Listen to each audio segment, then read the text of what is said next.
got no answer for that. I don't know why.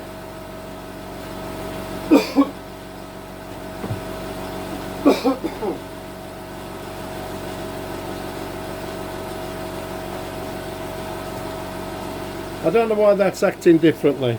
Totally different machine.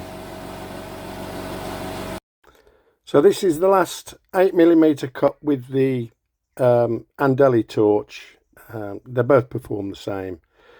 I've got no answer for it. All I can say is I shouldn't do two side by sides because the kite eye cuts a thinner curve. If I was having a demonstration of this machine or having a go before buying it, I would still buy it. Yeah, it's an okay cutter, and I haven't blown fuses, so I don't go above 40. I think it can do 12mm, and I'd probably do 12mm on 40 amps, so it's looking good. So I'm really pleased and relieved.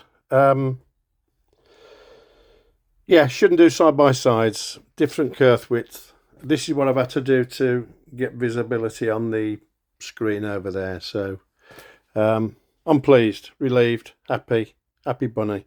I told number one I was going to sell this thing, so I'm taking that back now. I retract it. So end of message. Happy welding. Stay safe.